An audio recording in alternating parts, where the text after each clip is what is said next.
શ્રી ગણેશાય નમઃ. મિત્રો, આપ જોઈ રહ્યા છો આપણી યુટ્યુબ ચેનલ આશીર્વાદમાં આપ સૌનું સ્વાગત છે. વૃદ્ધ મહાત્માએ સેવા કરવા સ્ત્રી માંગી તો પોતાની પત્ની આપી દીધી એવા મહાન સંત અને અન્નદાનનો મહિમા ગાનાર પરમ ભક્તનું ચરિત્ર એટલે જલારામ ચરિત્ર. સૌરાષ્ટ્રની ધરતી ઉપર અનેક સંતો પાક્યા છે. એવી આ પવિત્ર ધરતી ઉપર પાકેલા જગ મશહૂર સંતનું અદ્ભુત ચમત્કારિક જીવન ચરિત્ર વાંચવાથી પણ જીવતરના ફેરા ટળે છે અને મોક્ષની પ્રાપ્તિ થાય છે. આજે આપણે આ વિડીયોમાં સાંભળીશું જલારામ ચરિત્ર. જો આપને મારો વિડીયો પસંદ આવે તો લાઈક કરજો, શેર કરજો અને પહેલીવાર જો આ વિડીયો આ ચેનલમાં જોઈ રહ્યા હોય તો સબસ્ક્રાઈબ કરજો, જેથી મારા નવા વિડીયોની માહિતી તુરંત આપ સુધી પહોંચે.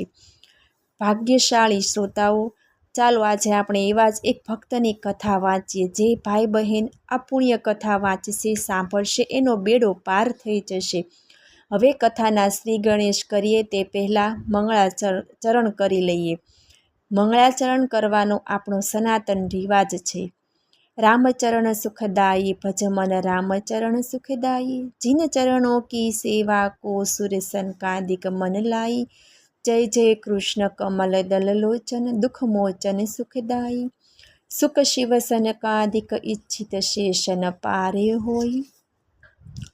मंगलाचरण लख्या पछी हूँ मारा इष्टदेव, मारा सद्गुरु, मारा माता पिताने प्रणाम करूँ छूँ. प्रणाम करवाथी आपणी 4 वस्तु वधे छे. ए 4 वस्तु कई? आयुयशो बलम वृद्धिश्व त्वरास्तस्य वर्धते एम भगवान मनु महाराज कहे छे. अस्तु राम माम ने में लीन है देखत सब में राम ताके पदवंदन करूँ जय जय जलाराम. सर्वमां राम जुवे छे एवा परम पुनित जलारामનું જીવન ચરિત્ર હવે શરૂ કરીએ. સૌરાષ્ટ્ર છોટી કાશી કહેવાય છે. સૌરાષ્ટ્રમાં ઘણા મહાનુભાવો, સંતો, મહંતો આદિનો પ્રાદુર્ભાવ થયો છે. વીરપુર પણ સૌરાષ્ટ્રમાં આવેલું છે. એ વીરપરાનાથની તપોભૂમિ કહેવાય છે, તેથી વીરપુર નામ પડેલું છે.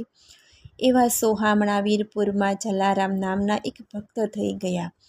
તેઓ ભગવાનના ભાવિક ભક્ત હતા, સરળ હૃદયના હતા, દયાળુ હતા.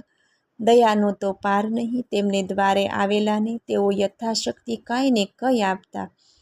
પ્રભુ દયાળુ હોય છે, ખુદા રહીમ મહેરબાન હોય છે. ધર્મના જે 4 પગ હતા તેમાંથી કળિયુનો એક જ પગ દયાનો બાકી રહ્યો છે. 3 પગ ધર્મ, અર્થ ને મોક્ષ તો ભાંગી ગયા છે. એટલે દયા કરવાથી પણ કલ્યાણ થાય છે. એકવાર દયા કરી તો જુઓ, પછી જુઓ મનનું પરિવર્તન કેટલું થાય છે. આ સંબંધમાં રામ ભક્ત તુલસીદાસ પણ સાક્ષી આપે છે કે तुलसी इस संसार में कर लीजो 2 काम देने को अन्नदान है लेने को हरि नाम. કબીર સાહેબ પણ ખૂબ દયાળુ હતા. તેઓ અતિથિ સંસ્કાર અને વિવેકમાં અદ્વિતીય હતા. તેઓ પણ દયા વિશે શું કહે છે તે જુઓ. કબીર કહે કમાલ કો 2 खाता सीख ले कर साहेब की बंदगी भूखे को अन्न दे. દયા કરવાથી ભક્તિભાવ અને એક દિલીની ભાવનાના અંકુરો ફૂટવા લાગે છે, જે ભવિષ્યમાં મોટા વડલાનું વૃક્ષ બની જાય છે. વૃક્ષ ઘણી રીતે ઉપકારક હોય છે. જલારામ તો દયાનું વૃક્ષ હતા, એટલે પૂછવું જ શું. જલારામે ઉપરના બંને ઉપદેશ ગ્રહ્યા હતા, જીવનમાં ઉતાર્યા હતા. એવા જલારામ ભક્તની દયા ભાવના અને પ્રેમ ભાવનાને કોટી કોટી પ્રણામ. આજથી આશરે 170 વર્ષ પહેલાંની વાત છે. વિક્રમ સંવત 1856ના કારતક સુદ સાતમને સોમવારનો દિવસ ઇતિહાસના પાને સ્વર્ણ અક્ષરમાં લખાયો. ત્યારે સંત જલારામનો જન્મ થયો. જલારામનો જન્મ અભિષેક નક્ષત્રમાં થયો હતો. ભગવાન રામનો જન્મ પણ અભિષેક નક્ષત્રમાં થયો હતો. બંનેના કેવા અનુપમ જોગાનો જોગ કહેવાય ભલા. જલારામની માતાનું નામ રાજબાઈ હતું, પિતાનું નામ પ્રધાન હતું. માતા પિતા સાત્વિક હતા, ધર્મપ્રેમી હતા, સદાચારી હતા. ધન્ય છે આવા દંપતી યુગલને. પિતા પ્રધાન અને કાકા વાલજી બંને ભાઈઓ હતા. બંને વેપાર કરતા હતા, પ્રામાણિકતા અને વિવેક જાળવતા હતા. બંનેની સ્થિતિ સાધારણ હતી, છતાં વેપારી તરીકેની અને ગૃહસ્થી તરીકેની છાપ અસાધારણ હતી. બંને ભાઈઓ ઠક્કર લોહાણા જ્ઞાતિના હતા. પછીથી બંને ભાઈઓ કારણવશ છૂટા પડ્યા હતા, પણ સંબંધ વ્યવહાર સારો રાખ્યો હતો. રાજબાઈની કુખે પહેલો પુત્ર બોઘાભાઈ જન્મ્યો, બીજો પુત્ર જલારામ જન્મ્યો. 3 પુત્ર અને 3 પુત્રી જન્મી હતી. તેઓ સર્વે સંપ-જંપથી રહેતા હતા. એક વેળા અયોધ્યાથી એક મહાત્મા રઘુવરદાસજી તેમની સાધુ મંડળી સાથે જાત્રાએ નીકળ્યા હતા. તેઓ વીરપુર આવ્યા. તેમનો કોઈએ ખાસ ભાવ ન પૂછ્યો, પરંતુ પ્રધાન ઠક્કરે તેમને સત્કાર્યા, આવકાર્યા ને જમાડ્યા. તેમણે રાજબાઈને આશીર્વાદ આપ્યા કે તમારો બીજો પુત્ર પરમ ભક્ત બનશે અને તમારા કુળને ઉજાડશે. રાજબાઈ પણ સન્નારી હતી, સતી ધર્મ પાળતા હતા, પતિના આચાર વિચાર પ્રમાણે પગલાં ભરતા હતા. એક વેળા એક સંત આવ્યા અને કહે કે મારે તમારા બીજા પુત્રના દર્શન કરવા છે. એ વખતે જલારામ બાળકો જોડે રમતા હતા. બૂમ પાડી એ દોડતા આવ્યા, પગે લાગ્યા. સંત પૂછે કે બચ્ચા મેરુ કી પીછાનતે હો? જલારામ હસ્યા. બાદ સંત અદૃશ્ય થઈ ગયા. શ્રી રઘુવીરદાસજીનું વચન સાર્થક થશે કેમ નહીં? ત્યાં જુએ છે તો સંત અલોપ, જાણે ભગવાન અને ભક્ત છાનામાના મળી ગયા. અનન્યોની પીછાણ થઈ ગઈ. આ ઘટના પછી જલારામ હાલતા ચાલતા બેસતા સીતારામ સીતારામના નામનો ઉચ્ચાર કરવા લાગ્યા. જાણે કે શ્વાસે શ્વાસ સીતારામનું રટન થવા લાગ્યું. સાચા સંતનું આવું જ લક્ષણ હોય છે. એક પ્રેમી ભક્ત આ વિષયમાં સુંદર ભાવ વ્યક્ત કરે છે. ખાતે પીતે ઉઠતે બેઠતે સપન સોવત જાગ્રત, દમ ન છૂટે માસૂક કા ઝાકી અસલ પ્રભુ નિસબત. જલારામ પ્રભુના આશિક હતા. પ્રભુ પોતે માસૂક હતા. આશિક એટલે પ્રેમ કરનાર, માસૂક એટલે જેના પર પ્રેમ કરીએ તે પ્રભુ પોતે.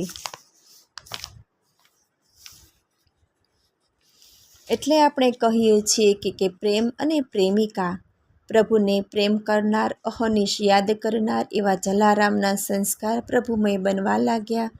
જલારામનું બાળપણ કેમ વીત્યું તે જાણવા યોગ્ય છે. બાળકો જોડે રમવું, ખેલવું, નિશાળે જવું, અક્ષર જ્ઞાન શીખવું, પ્રાતઃકાળે ઉઠવું, રામ નામનું જપ જપવું, પાઠ પૂજન કરવું આદિ કાર્યમાં વીતવા લાગ્યું. તેઓ રોજ 2 કલાક સુધી પ્રભુનું ધ્યાન ધરતા હતા. હવે જલારામ નિશાળે નહોતા જતા. તેમની ઉંમર 14 વર્ષની થઈ ગઈ. પિતાએ સારી પેઠે યજ્ઞોપવિત કરાવી સંસ્કાર કરાવ્યા. પિતા હવે જલારામ માટે સગાઈની તજવીજ કરવા લાગ્યા. આટકોટ ગામે ઠક્કર પ્રાગજી સમૈયા કરીને એક સજ્જન રહેતા હતા. તેમની પુત્રીનું નામ હતું વીરબાઈ. તેઓ સુશીલ અને સંસ્કારી હતા. જલારામના લગ્ન વીરબાઈ જોડે થયા. જલારામની ઈચ્છા લગ્ન કરવાની ન હતી. તેમની ઈચ્છા પ્રભુના મુખ સેવક બનવાની હતી. તેમની ઈચ્છા પ્રભુના અંશરૂપ સાધુ સંતની સેવા કરવાની હતી. તેમણે તો લગ્નની વાત જરાયે ન હતી.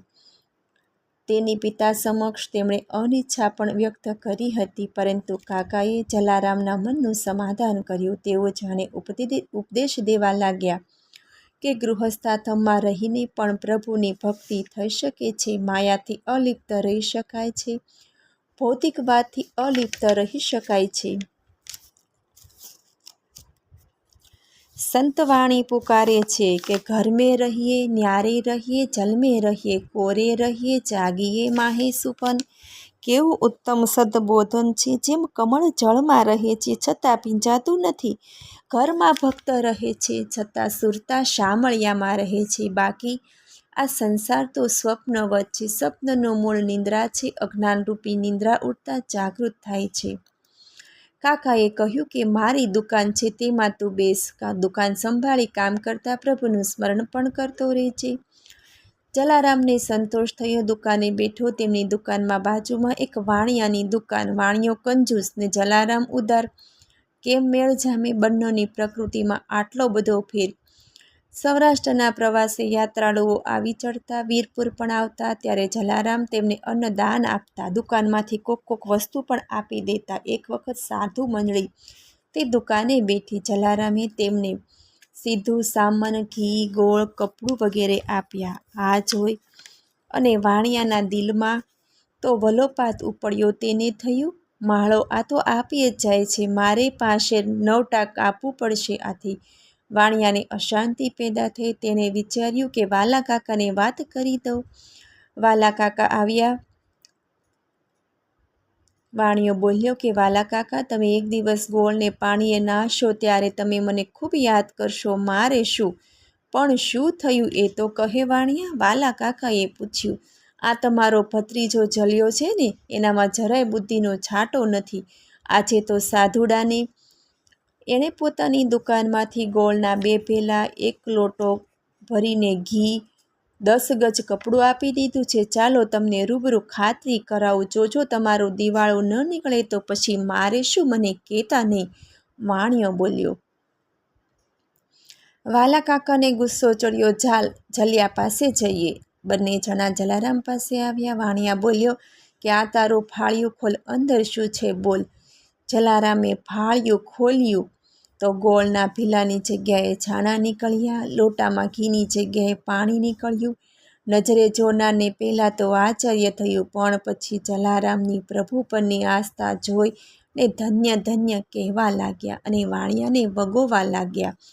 વાણિયાની આ અમી દ્રષ્ટિ, દીધ દ્રષ્ટિ, અરે ટૂંકી દ્રષ્ટિ નીકળી. કહે છે કે વીરપુરમાં વાણિયાની જ્ઞાતિ ઉકળતી નથી, એ લોકવાયકા સાચી પડી. વાલા કાકાએ ઠપકો પાછો ખેંચી લીધો,